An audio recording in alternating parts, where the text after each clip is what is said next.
we had the comedian Jay Flake sit in for Uncle Jimmy for a couple of days last week.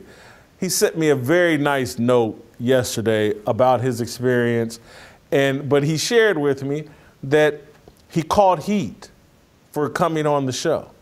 And people were critical of him. Oh, how could you do that show? And I said to Jay Flake, I was like, are they looking at this show? Do they not see Uncle Jimmy, Delano? Did they not look at my previous shows, Speak for Yourself, Marcellus Wiley, LeVar Arrington, TJ Hushman? Are they unaware of like the Undefeated and who started that and why it was started? And I'm like, Jay, man, they would have a much better chance of getting a job and an opportunity from me than all of these alleged people that they're in support of. But you've done a bad thing coming on this show. And he acknowledged, he goes, man, I put no stipulations on him in terms, man, say whatever you think, whatever you believe. Right. I could care less. We can disagree, any of that. But I told D.L. Hughley's a big critic of mine, and a lot of these other comedians are always want D.L., as I call him, Down Low Hughley. I'm sorry.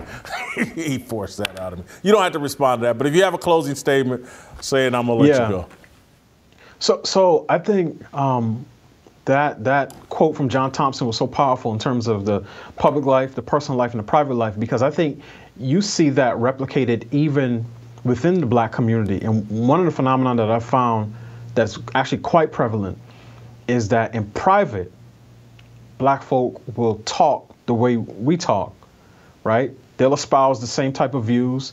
They'll be married and have their children. They'll say, I don't let my kids listen to certain types of hip hop. They'll question, why is Cardi B so popular? And they'll talk about the influence she has on teenage girls. It's only when those conversations go public that you'll see the same people either not say anything or they may actually criticize. And it's led to a sort of cultural schizophrenia in which we're saying one thing amongst each other when we're at the barbershop or the cookout or a family dinner, but as soon as it goes public, we act like, we don't know what people like me or you are saying. And I think it's made progress in those areas very, very difficult because from my experience, black folk that I know, and I'm talking about all different types of education levels and ages, religious beliefs, tend to be more socially conservative than our voting patterns would suggest. There's a lot of things that we may say, oh, it's no big deal, live and let live. But when you ask somebody, would you want that in your house? They'll respond, oh, absolutely not. Absolutely not. I don't want my daughters on the pole. But they feel like they have to make room for it or excuse it because they don't want to be seen as judgmental or shaming people, so to speak. So I think until we get that particular dynamic under control, we're going to continue to see this dichotomy between sort of the black public life and private life in our community. Delano, you've taken me to another point that I'm not going to let you run out on now that you've taken me here. What you just described to me is the biblical story about Satan telling God, oh, I can make any of these people deny you. It's very easy. And so what you just basically described is that in private, we will espouse beliefs that are biblically sound, reflect our upbringing and the values that our parents and grandparents instilled in us.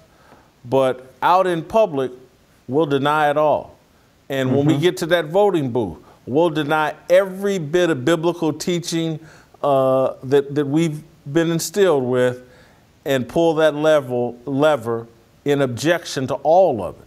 And so it's really a denial of Jesus. It's really, publicly, we will deny Jesus and invalidate our alleged belief and our alleged faith because when push comes to shove, when they come, and we're going to probably get to that day as long as the way this Marxism is running out of control, and we're going to see a lot of people that spend a lot of Sundays in church, a lot of Wednesdays in church, But when they put that gun to their head, they're going to deny. Oh, no, I don't believe in that shit. Are you kidding me?